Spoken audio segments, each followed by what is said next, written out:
Si Sadut ngomongnya jadi beda. Asalna geus lemes, ayeuna mah ngomongnya jadi kasar deui. Hei, Andika, Bikang, rasakeun ieu sia. Iya. Si Sadut langsung nyebrut narajang, nyabetkeun bedogna ka eta si Wanoja. Iu, kuilang. Yuk. Gerakan si Sadut nalika nyabetkeun bedogna memang lumayan cepat.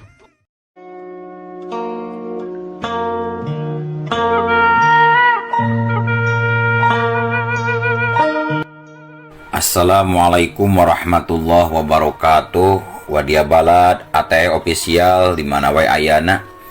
Alhamdulillah wa syukru ala ni'amillah. Urang sadayana tiasa patepung lawung deui dina acara anu matuh kamumet urang sadayana.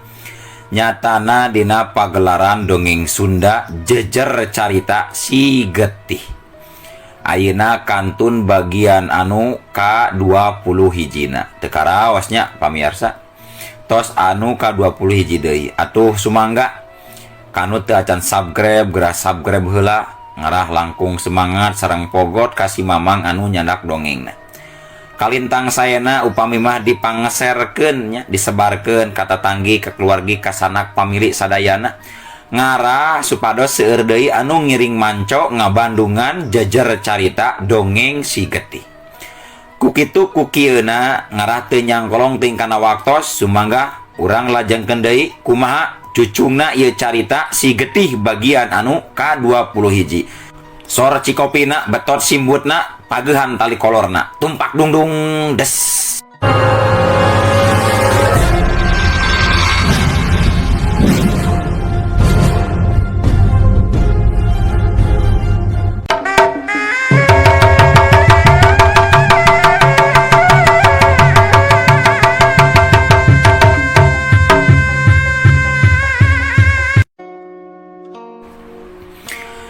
Tur dina waktu anu sarua di tempat sejen harita teh nyaeta di kota Raja Bagendit. Di kerajaan Bagendit kiwari keur harengheng ku hiji masalah anu pohara rongkahna. Ari sabab rahayat kabeh bet nuduh ka pihak raja cenah sumur kadupaan Winarung teh aya nu ngaracunan. Ngajadikeun sabagian rahayat aya anu karacunan jeung anu maot ngadadak oge. Satu tas ngala atawa nginum cai eta tempat teu saeutik anu langsung mararawat. Kela rahayat kela tiraha ieu cai sumur kadupaan Winarung teh bet jadi racunan seperti kitu. Sabab ti pihak ulama mustahil aya anu wani deleka seperti kitu karahayatna. Ceuk Kipati ngomong karahayat jeung orang pilemburan anu aya di gerbang kadaton. Sabab teu meunang aya warga anu wani asup ka jero lapangan kadaton. Ulah ngangges lah Kipati, ulah ngangles. Ulah kena-kena karahayat leutik samena-mena dina tindakan. Tuh, tempo ku anjeun Kipati. Manusia loba nu maot ngababatang jadi bunga, jadi bugang. Satu tas nginum cai eta sumur kadupaan teh sesatuan sarua loba nu palastra. Tanggung jawab Kipati. Hei Kipati, tanggung jawab boy. Ceuk warga kabeh lalaki awewe kolot budak ngagimbung di eta tempat menta pertanggungjawaban ka pihak kerajaan. Aduh, kumaha atuh ieu Kipati? Rahayat terpercaya karena caritan urang Kipati. Ceuk tumenggung nyarita ka Kipati lantaran bingung ku eta kaayaan. Kipati gancang nembalan. Tenang tumenggung. Yang hareupan rahayat mah urang teh kudu bisa ngajaga sikap jeung caritaan. Ulah gembrung galendo, ulah akur. Sangkan rahayatna kabeh henteu tambah ku jiwa ku ieu hal. Tembal Kipati dari anak rana. Leres oge nya Kipati. Urang teh memang kudu bisa meuli hate sakabeh rahayat ku caritaan. Sarta kabeh supaya percayaeun ka urang yen urang teh kabeh memang henteu pernah ngalakukeun hal-hal anu teu pantes kudu dilakukan ku urang salaku pihak kerajaan Kipati. Nya tah kitu pisan Tumenggung. Urang teh memang geus sakuduna wijaksana dina nangtukeun sikap mangsa yang harapan rakyat anu keur kamusibahan ieu. Ngarah henteu kasebut urang teh teu tanggung jawab kana kasalamatan sakabeh rakyat. Kitu tah Tumenggung. Mohon mangga atuh Kipati. Lajeng kumaha ye urang saterasna Kipati.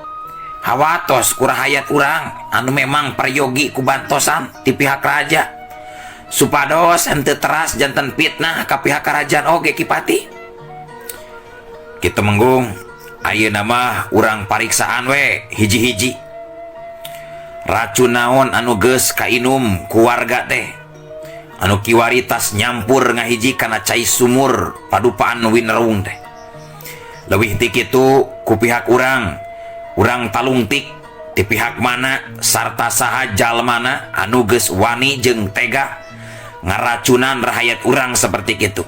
Sugan we usaha urang teh bisa lancar tina kanan jeung kapanggih jalma anu geus wani ngaracun eta sumur kadupaan Winarung teh. Kitu Menggung.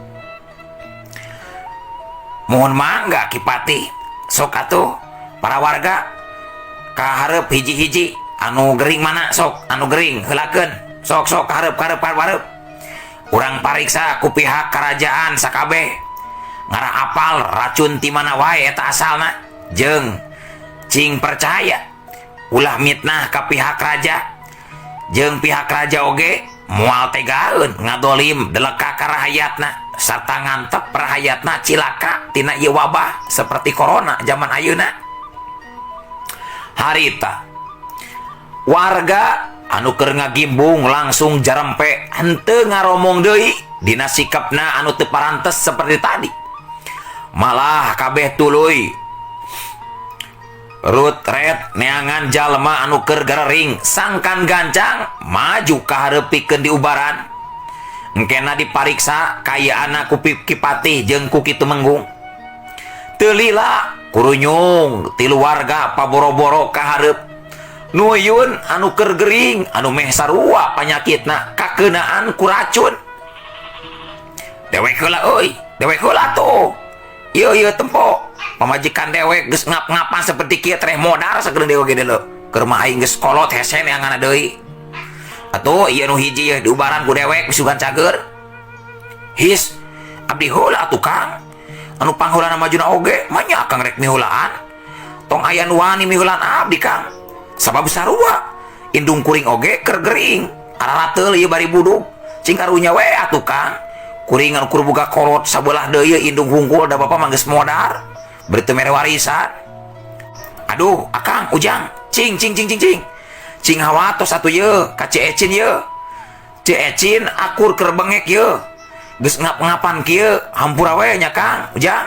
Payah nanya ieu Ecin watir bisa ninggalkeun salakinang ke jadi duda ke salakina. Ceuk saurang lalaki bari nuyun Ecin anu lempangna geus rumanggieung jumarig jeug haragungan anu pikeun dua warga lalaki harita jadi ngadadak laleuleus hatena dumeh nempo kayan Ecin anu menta hayang pangheulana sabab kayan Ecin anu pangripuna.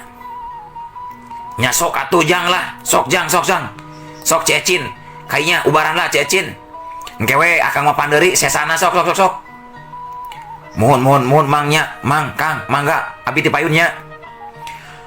Dina kayan keur kitu Kipati nempo kayaan seperti kitu gancang harita ngomong nitah warga kahareup tiluanana baik sok wae tiluanana cina kahareup sabab kula jeung Kitu Menggung sarta anu liana bakal milu ngabantu sangkan nyinggat kana waktu pokna Kipati. Mohon mangga Kipati mangga nu duaan tuluy lempang maju ka hareup bari nuyun anu gering nyaeta indungna jeung pamajikanana.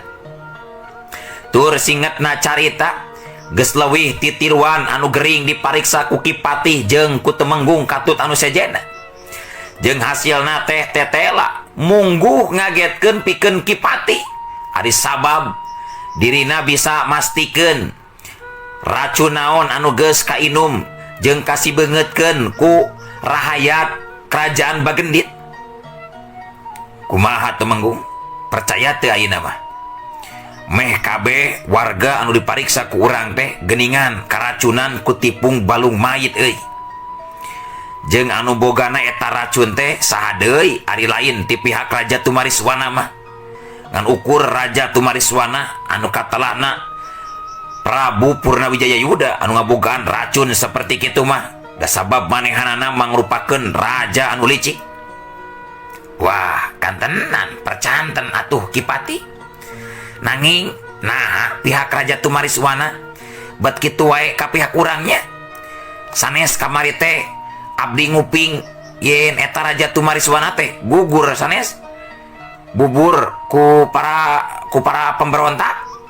Nah ayeuna aya keneh pihakna anu dolim ka pihak urangnya.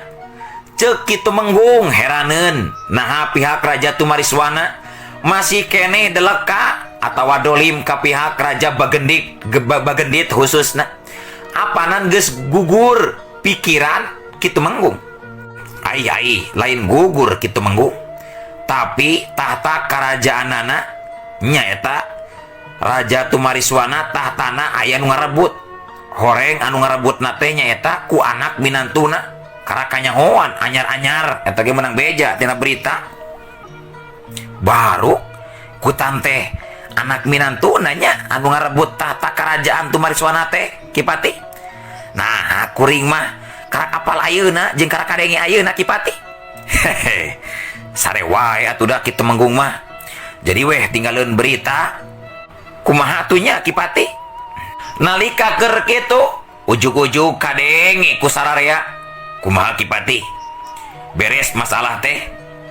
Ceuk jalma anu anyar datang. Sing horeng si mana horeng anu anyar datang teh nyaeta Raden Tirta Jayakusuma anu mangrupakeun raja ti kerajaan Bagendit. Harita Raden Tirta Jayakusuma ngurunyung ti jero gerbang kadaton. Jeung barang jol oge sakabeh rahayat jol dareku tandaning hormat jeung ajrih kanu jadi raja. Pok Cumararita tampi hormat raja, tampi hormat raja. His harudang rakyat kaula. Hormat aranjeun ditarima ku kuring. Tapi ulah kitu-kitu deui nya. Kula mah lain raja anu resep disembah. Angguran mah kumaha ayeuna? Nu karacunan teh calager eta racun naon deui Kipati? Warga kabeh tembong carengkat tina dakuna. Terus ngareluk tungkul saurang oge teu aya anu waranieun ngajawab atawa ngomong caritaan Raja Tirta Mulia Tirta Jaya. Kipati surti pok dirina anu ngomong salaku wawakil tina sora rahayatna. Sapalih mah anu karacunan parantos dicandak karohangan pangobatan tabib Raden. Tur mugia sadayana sing enggal sarehat we sakuma bihara-bihari deui kitu manawi Raden. Sareng ari racun anu ka pendak jeung anu ka talungtik ku diri abdi katut ieu kitu Menggung teh tetela racun teh eta teh racun tipung balung mayit Raden. Anu kusim kuring parantos ditaliti setiap rahayat ungka keunaan ku eta racun kabeh akur racuna racun balung mayit Raden. Nyaannya ti kolot nepi ka anak-anak teh teuih euy. Abong anak merak ku kuncungan uyah mah tara TS kaluhur tapi kahandap TS-na. Haben we nyieun wae masalah jeung gara-gara kabatur eta pihak kerajaan Tumariswana teh. Ceuk Raden Tirta Jaya anu sarua langsung bisa nebak ti mana asal usulna eta racun. Ieu teh ujian manawi Raden kanggo kajayaan Raja Bagendit anu bakal langkung mekar kapayuna katawi sama Raden. Nya bener pisan Kipati. Urang meureunnan ayeuna mah kudu sadar jeung sabar utama nama dina yang harapan ieu cobaan jeung masalah. Tapi sok sanajan kitu urang oge ulah cicingan Kipati euy. Mohon Raden, urang kedah bari ngalakukeun tindakan panginten Raden. Tah eta pisan Kipati, urang teh memang kudu ngalakukeun tindakan ulah nepikeun kacicingan wae. Jeung deui urang teh kudu asak dina nangtukeun sikap jeung tindakan. Nyaeta ketika urang ayeuna salah nangtukeun sikap bisi salah lengkah kadituna. Anu tur kadituna bakal gagal dina pamaksudan. Sarta meureunnan geus waktuna kula teh pikeun ngalengkahkeun suku rek ngumbara ngalanglang buana Kipati. Mangsa ningali kana kaayaan kahirupan luar, khususna di kahirupan rahayat leutit cacah kuricakan. Sabab kula hayang nyaho kumaha kahirupan rahayat sejena anu teu kawengkuh ku ieu raja bagendit. Kitu tah Kipati. Sumohon Raden. Janten kumaha tuh saterasna ieu teh Raden.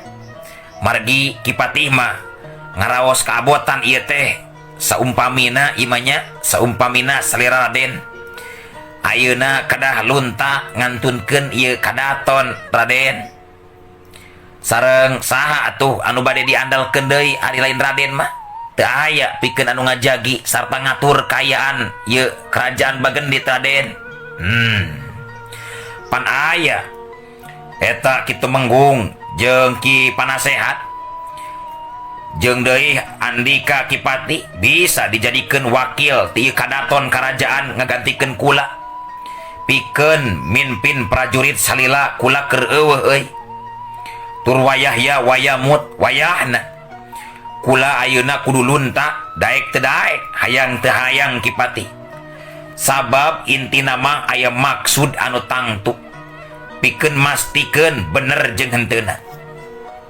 Sabab nalika kaula keur nyepen di kamar panyepenan satuluyna Mujasmedi. Dina sajero kula Mujasmedi kula menang wangsit. Yen dina wangsit teh aya hiji jajaka jawara ngora anu keur makalangan di dunia kajawaraan anu ngaranna cenah Kartiwa. Nurutkeun wangsit anu katarima ku kula eta Kartiwa teh cenah anak kula jeung boga tanda lahir mangrupakeun bentang cenah. Eta Kartiwa teh mangrupakeun anak kula anu baheula pernah leungit.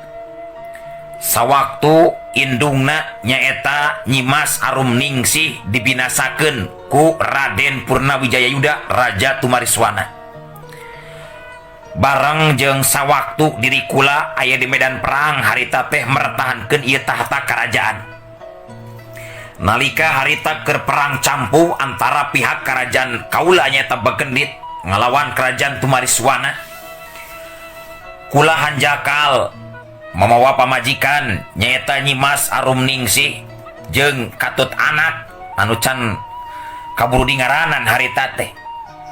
Satuluyna eta Nyi Arumningsih nepi ka palastra ajal binasa ku leungeunna si Purnawijaya jeung anak kaula nepi ka leungit ceuk batur mah cenah palid ka bawah caah di walungan. Tah kitu Kipati. Kitu ceuk Raden Tirtajaya panjang nakeranan ngajelaskeunana. Pok kadenge harita Kipati nembalan mungguhing takdir manawi Raden. Upami leres mah eta jalma jajaka ngora anu keur makalangan di dunia kajawaraan teh Kartiwa putra salira nyamangga atuh Raden. Abdi salaku patih teu kaabotan da sabab eta ge masalah penting kangge Raden. Mangga ayeuna mah wilujeng mangkat mugi we tinekanan Raden cing mulus rahayu sadayana Raden. Nuhun pisan Kipati. Oge tumenggung sarta anu liana. Kupang rojongna ti Kipati jeung anu liana kula jadi sumanget. Jeung ulah salempang Kipati. Sok sanajan kula lunta ninggalkeun ieu karaton tapi kula boga dua tujuan. Nu kahiji, kula hayang nempo kayaan rahayat-rahayat kula anu aya di pasisian, katut kahirupan rahayat-rahayat anu teu kawengku ku kerajaan Bagedit. Anu kadua nyaetan utama pikeun maluruh laratan ngeunaan jajakan ngaran Kartiwa anu nurutkeun wangsit mah boga tanda lahir akur seperti tanda lahirna anak kula. Kitu Kipati. Jeung ulah salempang deui Kipati. Da kula oge ayeuna mah geus apal kana tanda atawa ciri patali jeung kayaan anak kula. Sabab dina pepeuteyan anak kula aya tanda bulu anu kandel ngabentuk bentang mangrupakeun hiji kakuatan turunan ti luluhur kula. Kitu tah Kipati. Oge kasakabeh warga rahayat kaula salila masih can aman mah di lembur-lembur leuwih hade ngungsi we di ieu kadaton. Aranjeun bisa muka tenda-tenda pakemahan di lapangan-lapangan kadaton. Engke ku ponggawa-ponggawa kula aranjeun baris dipernahkeun di tempat anu aman pikeun caricing. Sok Kipati, kitu menggung mihape ieu rahayat kaula. Ayeuna keneh kula arek miang mangkat pikeun maluruh jeung mastikeun eta wangsit anu katarima ku kula. Ujuk sumangga Raden. Parentah ti salira Raden seja diestekeun pisan dijungjung saluhur luhurna ku abdi Kipati Raden. Kitu harita teh pamaksudan jeung tujuan Raden Tirtajaya. Anjeuna bade miang lunta ninggalkeun eta karaton. Singgetna carita Raden Tirtajaya Kusuma anu memang geus nyamar jadi warga biasa, dirina henteu ngatrakeun yen dirina hiji raja. Terus lempang mawa gembolan eusi bekal jeung di jalan. Ninggalkeun kota raja bari ditareuteup ku sakabeh jalma kapercayaanana katut prajurit jeung rahayatna.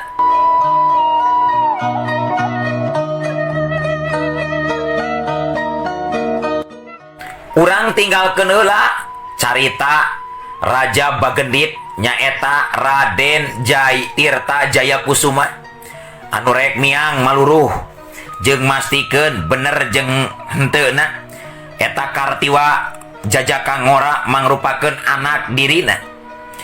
Ayeuna urang caritakeun kayaan Kartiwa. Kartiwa peuting harita manehna duka teuing kunaon bet jol humaregung nahan kanyeri bari nungkupan kadua celina kudua leungeuna. Ampun, ampun, nyeri, aduh, ampun, nyeri, Gusti nyeri. Nempo kayaan Kartiwa seperti kitu, puguh we. Kayaan Kartiwa seperti kitu mungguh ngagetkeun pikeun Nyi Hanung Dewi salaku pamajikanana. Sabab tarati sasarina meureunan Kartiwa bet ngagogorowokan nahan kanyeri seperti kitu. Pok Hanung Dewi cumarita. Kang Kartiwa, sadar Kang. Sadar Kang, sadar. Kunaon atuh ari akang teh Kang? Iya abdi Kang, Hanung Dewi bojo akang Kang. Sadar Kang.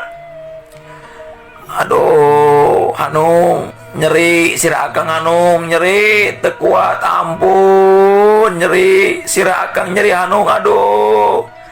Tembal Kartiwa bari angger nungkupan ceuli bari humaragung. Kunaon atuh akang teh kunaon? Betiasa kitu Kang, kunaon? Istighfar Kang, istighfar. Kang istighfar Kang sing muntang ka pangeran. Hanung Dewi bari rawah riwih teu tega nempo kayaan salakina seperti kitu, curucut jeung ngambeng kadua matana ku cai mata. Jeung memang can apaleun duanana oge Kartiwa jeung Hanung Dewi.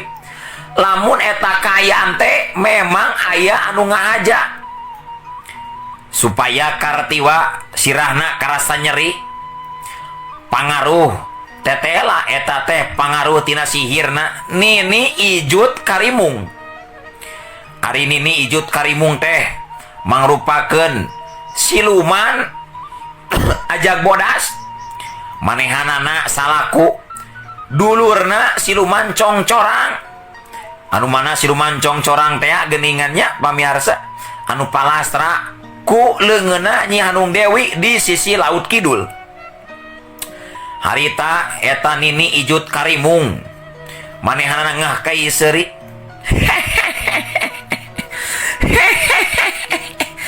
Bongan saha sia teh ha? Manusia. Bongan saha incu aing, dulur aing jadi wujud congcorang salilana. Akibat pamajikan si laing anu deleka. Bongan sia ngerebut cintana. Mata kuayana jiwa Andika bakal dikawasa ku aing. Ceuk Nini Ijut Karimung bari neuteup kana buludan kaca anu tembong. Dina jero kaca aya Jirim Kartiwa jeung Nyi Hanung Dewi anu bari atra kadenge naon-naon anu karandapan ku Kartiwa jeung Nyi Hanung Dewi. Harita kayaan Kartiwa beuki ripuh humaragungna bari gegara-bragan gegara-brugan. Antosan Kang, antosan Kang, abdi bade ngadamel heula ramuan Kang. Sok cing sabar Kang, atosan sakedap Kang, tahan eta kajadi Kang, tahan. Cingkiat Kang, cingkiat, abdi bade ngadamel landong heula Kang. Nya sok Hanung sok enggalkeun Hanung teu kuat nyeri, akang teh nyeri Hanung, sok enggal burukeun. Hanung Dewi gancang harita teh kaluar ti jero imah. Maksudna mah arek ngaladang daunan keur bahan obat ramuan keur ngubaran Kartiwa anu keur nahan kanyeri bari humaragung. Harita Kartiwa mah ditinggalkeun weh sorangan di jero imah. Ngan tapi bareng jeung Nyi Hanung Dewi jerut turun ti imah. Kartiwa jol nyakakak seuri sorangan. Bari panona jadi hurung moncorong warna beureum. Tur jadi buringas.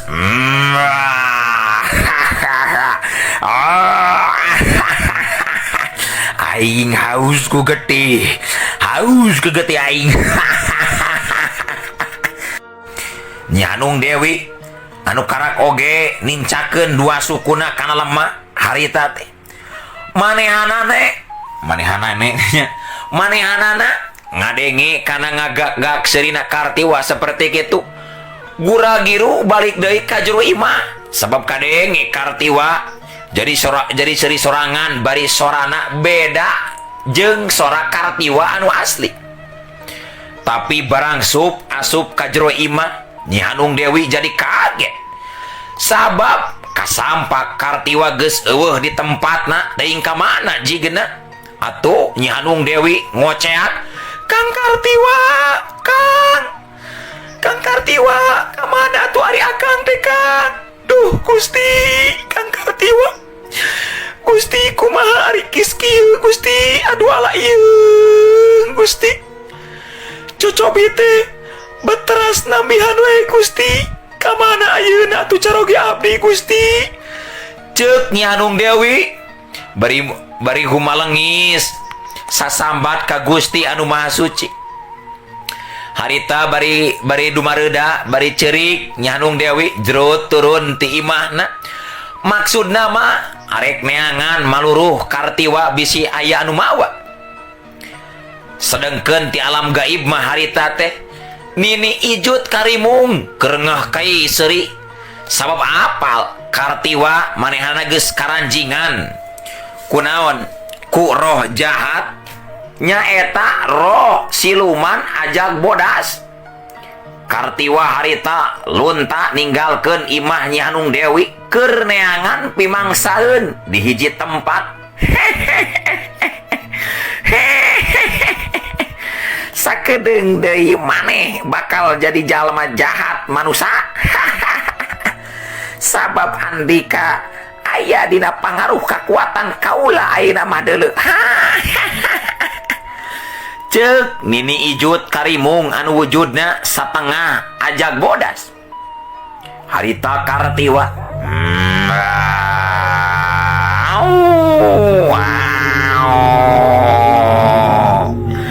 Kartiwa ngadon babaung. Satuluina Kartiwa calawak semu ngagerem nembongkeun huntuna jeung sihungna anu ranggeteng. Sanggeus ngahiung jeung babaung koleba jirimna Kartiwa kokolebatan muru ka hiji pilemburan. Kolebat jeleng jeleng kolebat jeleng jeleng. Jirimna Kartiwa ngolebat deui muru ka salah sahiji imah warga anu kaambung di jero imah teh aya getih parawan ngora. Tur dina waktu anu singget Kartiwa geus ngalakukeun pamaksudanana harita teh ngaguna sika ka Wanoja, anak salah sahiji pangeusip pilemburan anu masih parawan. Harita Kartiwa ngarontok ngagabruk satuluina nyedot getina eta Wanoja tina beheungna. Huntu jeung sihungna Kartiwa anu ranggeteng nancrep kana beheungna eta Wanoja. Siap syuk gabruk cerem.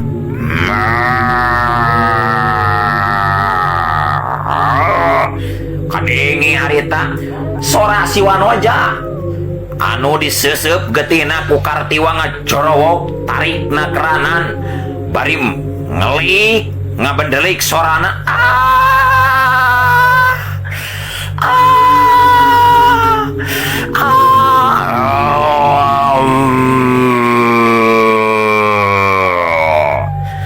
sanggeus kitu sanggeus beres na nyesep eta getih Wanoja.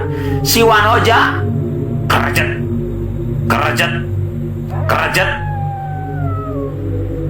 kulahe.